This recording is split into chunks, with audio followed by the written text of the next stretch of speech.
1879 ईस्वी में 3 दिन तक वो शास्त्रार्थ हुआ था बरेली में पादरी टीजे स्कॉट साहब से। उन्हीं 3 तारीखों में 25, 26, 27 अगस्त 1879 ईस्वी, तो ठीक 125 वर्ष बाद उसी बरेली नगर ने ऋषि दयानंद के उन शास्त्रार्थों की एक बड़ी शताब्दी मनाई। 125 वर्ष का अपने स्तर से, केवल रुहेलखंड की आर्य समाजों की उसमें भूमिका थी, बरेली की मुख्य भूमिका थी, जैसे आप कर रहे हैं। थापर नगर और सदर की मुख्य भूमिका होती है, सहयोग सबका होता है। वहाँ उपस्थिति बहुत ज़्यादा थी क्योंकि सम्मेलन क्या उनको बहुत बड़े बाहर करना पड़ा, बहुत बड़े हाल में, जो सरकारी कोई बहुत बड़ा हाल था वो, जिसमें 5,000 तक आदमी बैठ सकते थे। 3-4 हज़ार आदमी तो रहते ही थे, इतनी भीड़ थी। तो वहाँ डॉक्टर भवानी लाल भारती भी आए हुए थे, जो स्वयं ऋषि जीवनी कथा के लेखक हैं। पंडित सच्चिदानंद शास्त्री भी आए हुए थे, मैं भी था, और विदुषियों में आचार्य सूर्या देवी और प्रियंवदा जी भी थी। आचार्य विशुद्धानंद शास्त्री भी थे, जो वेदार्थ कल्पद्रुम के रचयिता थे। मैं ये बात इसलिए बता रहा हूँ कि वहाँ भवानी लाल भारती ने एक बड़ी पते की बात कही, जो चंद्रकांत जी की बात से जुड़ती हुई लेकिन एक महत्वपूर्ण दिशा की ओर हमारा ध्यान आकृष्ट करती है। उन्होंने कहा कि स्वामी दयानंद जी महाराज अपने जीवन में सैकड़ों जगह गए और हजारों जगह नहीं जा पाए। देश बहुत बड़ा है और हर जगह का अपना अपना इतिहास है, अपना अपना जीवन वृत्त है। लेकिन ये बरेली नगर में यदि स्वामी दयानंद न आए होते तो और सब कुछ हो सकता था, लेकिन हमको स्वामी श्रद्धानंद प्राप्त नहीं।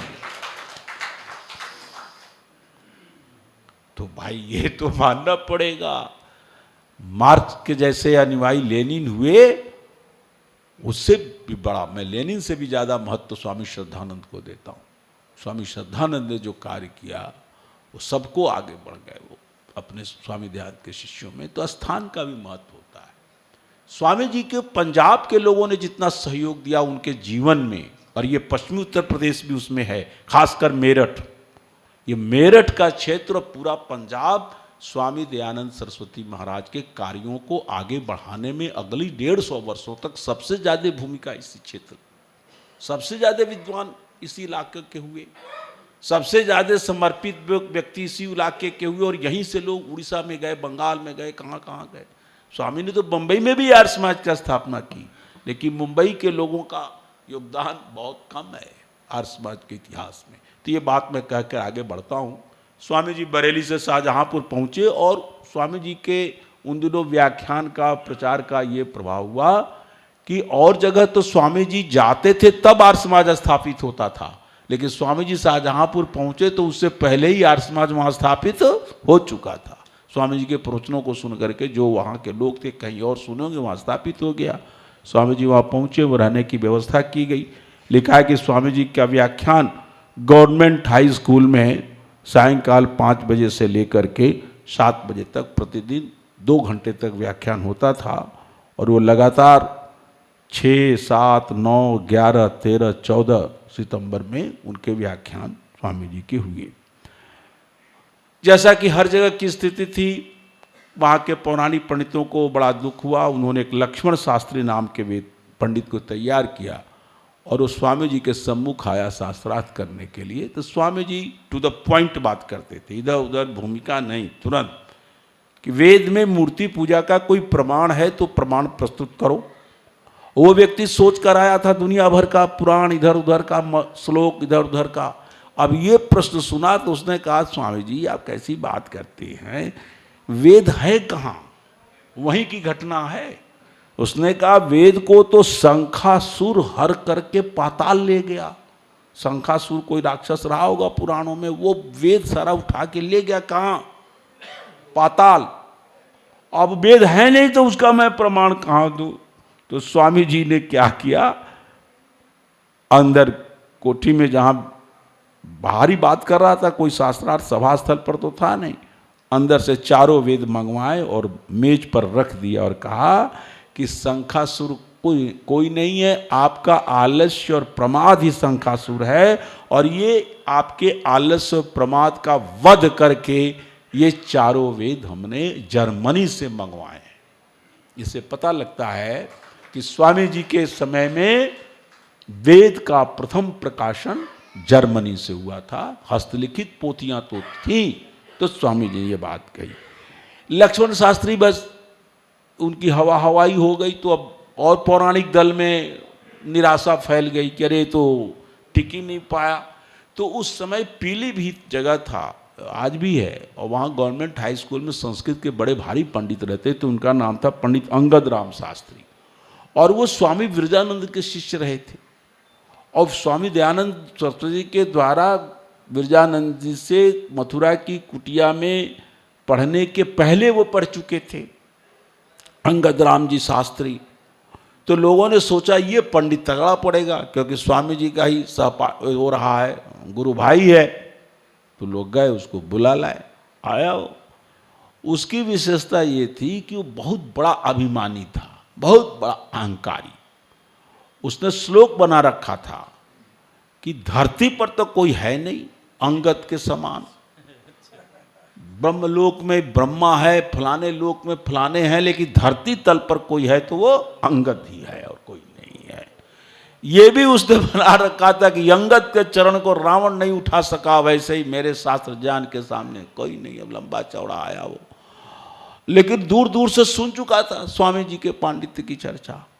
तो उस चालाक भी था, तो उसने सारा समय नियमों के निर्धारण में बिता दिया। ये नियम होगा, वो नियम होगा, ये होगा, वो होगा। स्वामी जी ने लगभग उसके सारे नियम मान लिए, लेकिन एक बात कही कि हुल्लड़ बहुत होता है, इसलिए शास्त्रार्थ ऐसी जगह रखो जहाँ 50 तुम्हारे आदमी हो और 50 हमारे आदमी, और उनकी परीक्षा करके बैठाए जाएं, और वहाँ राज प्रबंध हो, क्योंकि राजा का माने पुलिस का प्रबंध ना हो तो लोग तो बहुत बहुत करते थे। तो इसी में सारा समय बीत गया और वो नियम ही बनता रह गया और कुछ नहीं हुआ। वहाँ पर शास्त्रार्थ पर ही सारी चर्चा होती रह गई। उसने एक चिट्ठी में ये बात लिखी थी कि आप दंडी गुरुवर विरजानंद के शिष्य हो, मैं तो आपसे ज्येष्ठ हूँ, मैं उनसे पहले पढ़ा हूँ, और मेरे समय में दंडी गुरुवर विरजानंद जी महाराज दुर्गा सप्तशती का पाठ किया करते थे, आप कैसे इन सब का खंडन करते हो। तो यहाँ टिप्पणीकार ने लिखा है कि दुर्गा सप्तशती ये रूप में नहीं थी, वेद के कुछ उन सूक्तों का वो पाठ करते थे जिसमें वाक शक्ति वगैरह वर्णन है, क्योंकि परमात्मा के नाम तीनों लिंगों में मिलते हैं। ब्रह्म शब्द नपुंसक लिंग है, रुद्र और विष्णु पुल्लिंग है, और देवी और सरस्वती क्या है, स्त्रीलिंग है। सन्नो देवी रविष्ट है, देवी बोलते हैं। तो इसका मतलब ये नहीं कि परमात्मा पुल्लिंग है या नपुंसक लिंग है या स्त्रीलिंग है। शब्द की अपनी मर्यादा है, शब्द का अपना व्याकरण है, शब्द की अपनी भाषा है। जिस शब्द से भी हम बुलाएंगे वो शब्द पुल्लिंग होगा या स्त्रीलिंग होगा या नपुंसक लिंग होगा। यही कारण है कि परमात्मा के नामों में सबसे श्रेष्ठ नाम उसको माना जाता है जो न पुल्लिंग है, न स्त्रीलिंग है, न नपुंसक लिंग है, क्योंकि परमात्मा वस्तुतः पुल्लिंग, स्त्रीलिंग या नपुंसक लिंग में नहीं है, वो लिंग विवर्जितम है। और वो नाम क्या है, वो नाम केवल और केवल ओम है। तो वहाँ टिप्पणीकारों ने लिखा है कि यदि वाक शक्ति वगैरह ऐसे सूक्तों का जहाँ जिसमें देवी का वर्णन है, स्त्रीलिंग वाले सूक्त हैं, तो उनका पाठ करते थे। ये वर्तमान में प्रचलित दुर्गा सप्तशती का पाठ विरजानंद जी नहीं करते। मैं दूसरी बात कहता हूँ, मैं कहता हूँ मान लीजिए दुर्गा सप्तशती का पाठ करते भी हूँ, तो विरजानंद जी के पूर्व उनके अध्यापन की दो दिशा है।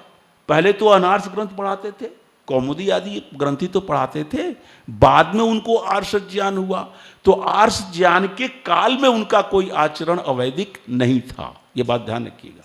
स्वामी जी ने कई जगह कहा है कि जिस भागवत का खंडन स्वामी दयानंद जी महाराज करते थे, उस भागवत का खंडन वो भी करते थे। मथुरा में रहते थे, लला लली गोपी गोपिका और उस वैष्णवों के वो जो आचार है उससे विरजानंद बहुत दुखी रहते। कभी किसी मंदिर में नहीं गए और वो घंटा नहीं बजाया, कोई द्वारिकाधीश का दर्शन नहीं किया, कभी वृंदावन में जाकर जो आज। तो इसलिए दंडी गुरु विरजानंद का नाम लेकर के स्वामी जी को जो उन्होंने कहना चाहा उसका कोई मतलब नहीं है। और ये बातें बहुत चलती रही और इस कोई खास काम वहाँ शाहजहाँपुर में वो नहीं हो पाया। एक चीज़ और आती है स्वामी जी के जीवन में कि यहाँ से उसके बाद स्वामी जी लखनऊ पहुँचते हैं और लखनऊ में 23 दिन का निवास है उनका, 1 सितंबर से 24 सितंबर। तो लखनऊ में भी गए, लखनऊ में भी उनके कुछ व्याख्यान हुए, लेकिन लिखा है कि वो व्याख्यान थोड़ा अस्वस्थ थे, कम ही हुआ, और फिर वहाँ से स्वामी जी फर्रुखाबाद चले गए। फर्रुखाबाद वो स्थल है जहाँ उसका आर्य समाज के इतिहास में स्वामी दयानंद के जीवन में बहुत प्रसंग आता है, बहुत महत्वपूर्ण स्थान रखता है, वैसे ही जैसे आपका मेरठ है और काशी है और प्रयाग। स्वामी जी के जीवन में महत्वपूर्ण कार्यों के दृष्टि से ये 4 स्थल बहुत महत्वपूर्ण है। उसमें मेरठ भी है, काशी भी है, प्रयाग भी है और फर्रुखाबाद भी है। फर्रुखाबाद का वहाँ भी यही था कि स्वामी जी के आगमन से पहले ही फर्रुखाबाद में आर्य समाज का स्थापना हो चुकी थी। वहाँ स्वामी जी भी रोज प्रतिदिन 2 घंटे का 5 बजे से 7 बजे तक व्याख्यान होता था और उसके बाद लोग प्रश्नोत्तर करते थे। वहाँ डेनियल साहब ज्वाइंट मजिस्ट्रेट थे, वो आते थे, डेनियल साहब नाम था, अंग्रेज थे, और वहाँ पादरी टीजे स्कॉट भी आते थे। अब ये समझ में आने वाली बात है कि पादरी टीजे स्कॉट तो बरेली में रहते थे, लेकिन उनको पता चल गया था कि स्वामी जी फर्रुखाबाद में हैं, तो देखिए वो कितना व्यक्ति वो उत्सुक था कि वो बरेली से फर्रुखाबाद पहुंच गए और रोज़ उनके व्याख्यान में आया करते थे। वहाँ पर स्वामी जी कुछ अस्वस्थ थे ही, चल ही रहे थे, विशेष रूप से संग्रहणी रोग से आक्रांत हो गए। तो एक जो उनके स्वामी जी जिनके स्थान पर टिके हुए थे, उनका नाम दुर्गा प्रसाद जी था। उसने एक विश्वस्त मुस्लिम हकीम को बुलाकर स्वामी जी से इलाज कराना चाहा। देखिए स्वामी जी असावधान नहीं रहते, एक बात ध्यान रखने की है, मृत्यु का भय तो नहीं था, लेकिन इस चीज के असावधान नहीं रहते थे कि हम जबरदस्ती मृत्यु के मुख में चले जाएं। ऐसा स्वामी जी ने कभी नहीं किया। ये बात अलग है कि दुर्घटनाएं हो जाती थी, तो स्वामी जी ने उनसे कहा कि मुस्लिम हकीम से क्यों मेरा इलाज करना चाहते। स्वामी जी ने उनसे भी कहा था, राजा जो उदयपुर वाले को, कि अपने बालक की शिक्षा आर्य अध्यापक से द्वारा दिलवाना, जिसे आर्यों की संस्कृति सभ्यता उस पर जाए। मुस्लिम व्यक्ति अध्यापक से ईसाई, प्राय ईसाई अध्यापक, मुस्लिम अध्यापक जिसके जीवन में मिल जाते हैं ना, तो उस पर कोई ना कोई संस्कार मुस्लिम आ ही जाता है। लाला लाजपत राय के पिता तो नमाज पढ़ते थे, रोजा रखते थे, मुसलमानों के साथ रहने से ये उन पर असर पड़ गया। ईसाइयों के स्कूल में ईसाई अंग्रेजों से पढ़ने से कितने लोग अर्धनास्तिक ईसाई हो गए, इसका पूरा विवरण मिलता है। तो स्वामी जी ने कहा क्यों तुम मुस्लिम हकीम से कराना चाहते हो? तो उसने कहा स्वामी जी आप विश्वास रखिए, मुस्लिम है लेकिन परम विश्वसनीय है, इलाज में कोई गलत नहीं करेगा। इसलिए वहाँ भी स्वामी जी को जोधपुर में विष दिया गया, तो उन्होंने कहा था कि हिंदू आर्य चिकित्सक कोई लाओ, लेकिन वहाँ तो षड्यंत्र चल गया। वो आगे बताएंगे कि अली मर्दान खां की चिकित्सा दे दी गई, लक्ष्मण दास की चिकित्सा हटा दी गई। ये भी बहुत स्वामी जी के साथ जो ये हुआ, यदि अली मर्दान खां की चिकित्सा न होती तो स्वामी जी को बचाया जा सकता था। तो उसकी विश्वसनीयता पर स्वामी जी ने उसे चिकित्सा कराना स्वीकार किया और स्वामी जी पूरी तरह स्वस्थ हो गए। उस व्याख्यान में जैसा मैंने पहले बताया कि नियमित रूप से पादरी टीजे स्कॉट आते थे और ज्वाइंट मजिस्ट्रेट डेनियल साहब, तो एक बार स्वामी जी ने उनको समझाना शुरू किया कि गो हत्या के होने से कितना नुकसान हो रहा है और गो रक्षा के होने से कितना लाभ हो सकता है। एक गौ यदि 10 वर्ष तक भी दूध देती है, उसकी बछिया होता है, इतने शेर दूध दे, पूरा हिसाब आपको करुणानिधि पढ़िएगा। स्वामी जी बिल्कुल गणितज्ञ और अर्थशास्त्री के रूप में आते हैं, ये पूरा लिख रहे हैं, एक गाय का इतना दूध होगा, इतना शेर होगा, इतने चावल पड़ेगा, इतनी खीर बनेगी, और एक गाय को मारोगे तो इतने में 10 ही आदमी खा पाएंगे, उसमें भी उतना अन्न खाना पड़ेगा, केवल मांस तो खाएगा नहीं, भात भी खाएगा साथ में। तो स्वामी जी पूरा गणितज्ञ हिसाब लगा करके उन्होंने सिद्ध कर दिया कि 20,250 मनुष्यों का पेट एक गाय अपने जीवन काल में भर सकती है। ऐसे गाय की गोवध क्यों हो रहा है? लिखा है कि टीजे स्कॉट साहब और वो डेनियल साहब दोनों जो हैं स्वामी जी की बात से सहमत हो गए। आगे चल कर के उसमें लिखा है कि स्वामी जी ने फर्रुखाबाद में एक काम और किया था, जो आर्य समाज के जो 10 नियम थे जो लाहौर में निर्धारित हो गए थे, उन 10 नियमों की विस्तृत व्याख्या की। दुर्भाग्य है कि वो व्याख्या किस रूप में की उपलब्ध नहीं है, न तो उनके जीवन चरित्र में उसका वर्णन मिलता है, न कहीं और कहीं। यदि वो उपलब्ध होती तो हम स्वामी दयानंद के द्वारा निर्धारित आर्य समाज के नियमों की विस्तृत व्याख्या से परिचित हो जाते। कई जगह व्याख्या में लोग अलग अलग व्याख्या करते हैं, तो वो व्याख्याओं से हमारा निजात मिल सकता था, लेकिन वो उपलब्ध नहीं हुआ। एक बात और लिखा है कि स्वामी जी जब वहाँ से चलने को हुए तब लोगों ने क्या किया, 25 प्रश्न, पौराणिक मंडली ने स्वामी दयानंद से 25 प्रश्न लिख करके भेजा। बाबू बलदेव प्रसाद बीए हेडमास्टर थे गवर्नमेंट स्कूल में, उनके माध्यम से 20-25 प्रश्न भेजा और कहा यदि आप इन प्रश्नों का उत्तर नहीं देते हैं तो आपकी हार मान ली जाएगी। और स्वामी जी एक दिन बाद चलने वाले थे, इसलिए कहा गया कि इतने 25 प्रश्न कहाँ उत्तर दे पाएंगे, इतनी बिजी हैं, और हमको हल्ला मचाने का मौका मिल जाएगा कि स्वामी जी हमारे प्रश्नों का उत्तर नहीं दिए। लेकिन स्वामी जी कहाँ चूकने वाले थे, बैठा लिया, कहा लिखो इन 25 प्रश्नों का उत्तर। एक दिन का ही समय था, उसमें एक एक करके स्वामी जी ने 25 प्रश्नों का, कभी मन में आता है कि ये 25 प्रश्न क्या थे और उनके उत्तर क्या थे, स्वामी जी ने दिए।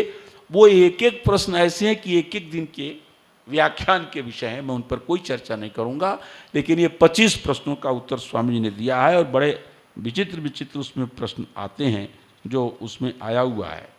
और मज़े की बात ये आई कि जो बाबू बलदेव प्रसाद जो हेडमास्टर थे, जो सनातन धर्म सभा के विचारों से सहमत थे, और उन्हीं की ओर से इन 25 प्रश्नों को लेकर के वो स्वामी जी के पास पहुँचे थे, वो स्वामी जी के द्वारा लिखाए गए उत्तर से इतने संतुष्ट हुए कि जो मेन व्यक्ति था वही सनातन धर्म की बात को छोड़ करके आर्य समाज का फर्रुखाबाद का सभासद बन गया। ये उसमें बात आती है स्वामी जी के जीवन में।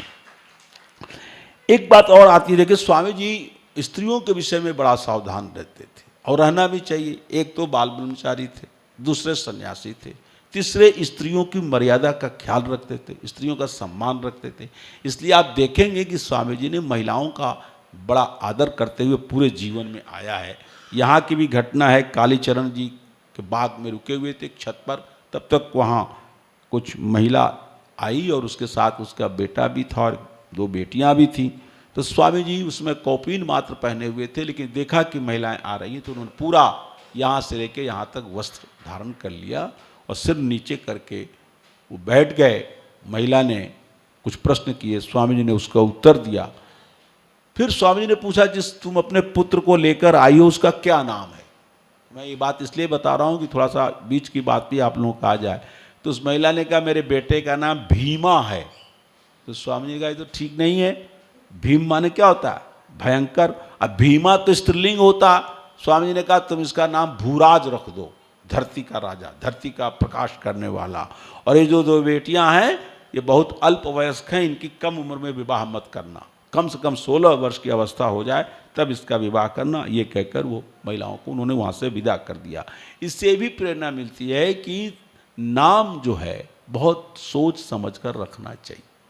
और बहुत लोगों का नाम गलत रख लिया गया था, तो स्वामी जी के प्रभाव से ये भी एक काम हुआ है कि 20 विद्वानों का नाम मैं जानता हूँ जिनका नाम कुछ और था, बाद में उन्होंने अपना नाम बदल लिया। ये चमुपति चमन लाल नाम था, राधा कृष्ण नाम था, उन्होंने महाशय कृष्ण कर लिया, घसीटा राम नाम था, पता नहीं क्या क्या नाम था। स्वामी जी के प्रभाव से लोगों ने प्यारे लाल नाम था, उसका प्रिय रत्न नाम कर लिया। तो नाम अच्छे होने चाहिए, सार्थक होने चाहिए। ये भी प्रेरणा स्वामी जी के जीवन चरित्र से मिलती है। स्वामी जी वहीं फर्रुखाबाद में थे, तब तक बाबू मदन मोहन लाल के परिवार में एक व्यक्ति का देहांत हो गया।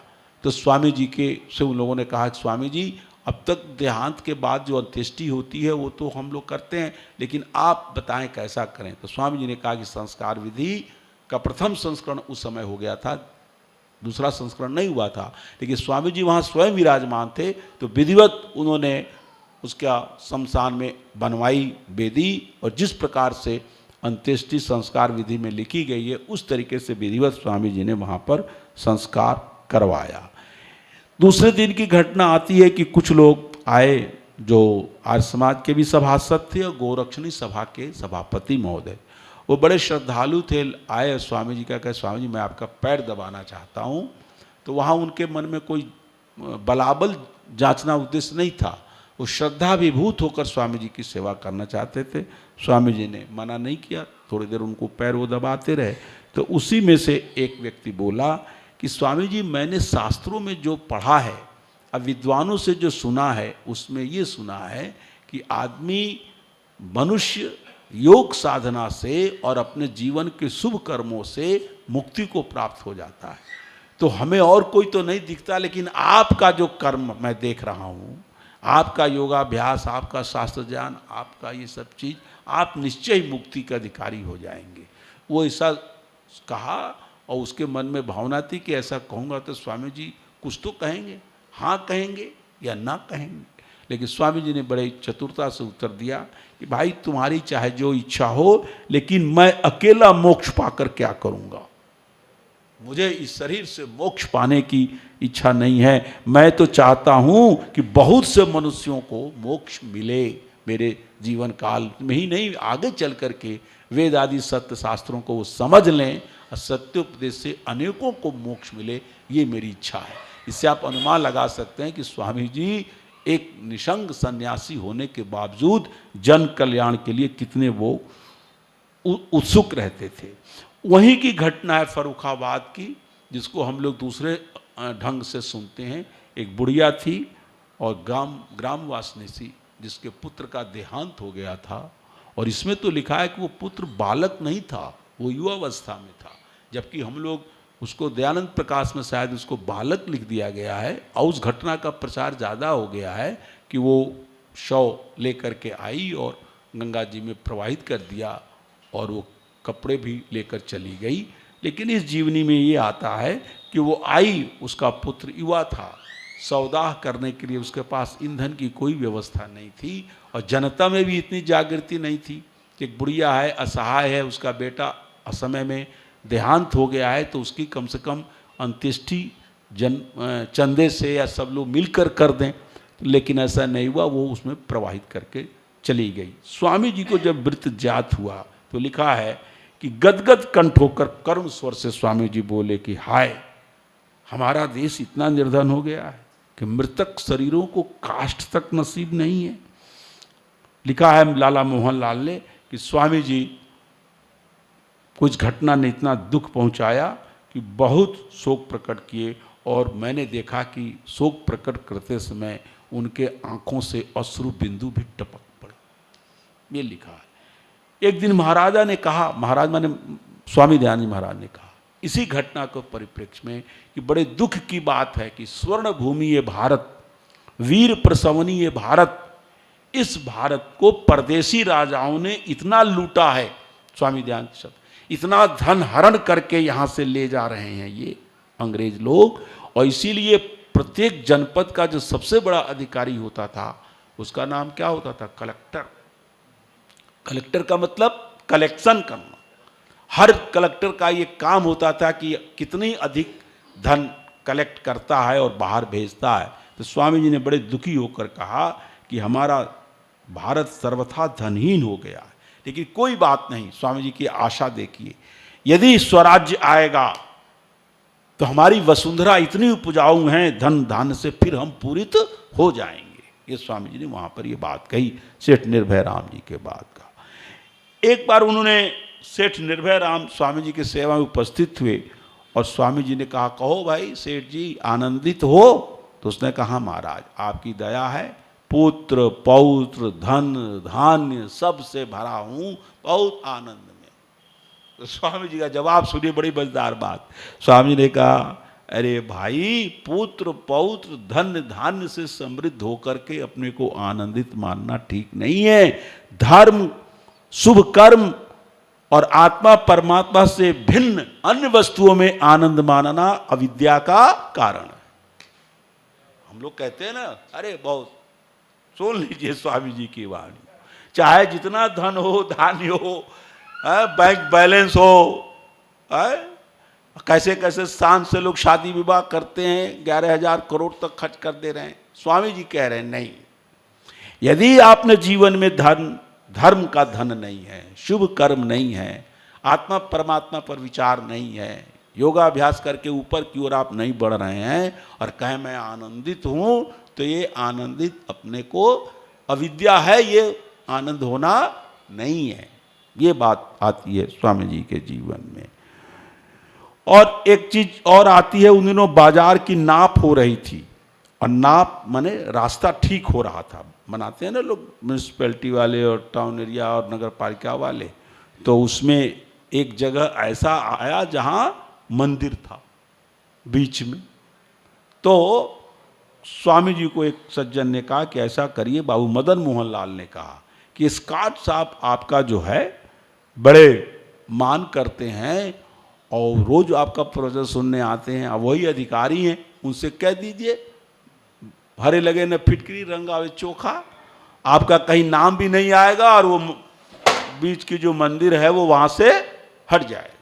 तो स्वामी जी ने जवाब दिया, वो सुनना चाहिए। स्वामी जी ने कहा, मेरा काम लोगों के मन मंदिर से मूर्तियों को निकालना। अपने मन मंदिर में जो हम सोच लिए हैं कि ये तथाकथित मूर्तियां राम और कृष्ण की देवी देवता के बना रहे हैं, इनको धूप दीप नैवेद्य दिखा रहे हैं, जल अक्षत पानी चढ़ा रहे हैं, मिष्टान और रुपया दे रहे हैं, ये परमात्मा की भक्ति तथाकथित है, इसको हटाना है। ये ईंट पत्थर के बने हुए मंदिरों को तोड़ना और तुड़वाना मुझको अभिष्ट नहीं है। ये उनके जीवन की घटना थी। स्वामी जी यहाँ से कानपुर पहुँचते हैं और कानपुर में ही छलेसर के ठाकुर मुकुंद सिंह जी और मुन्ना सिंह वगैरह सब आ चुके थे।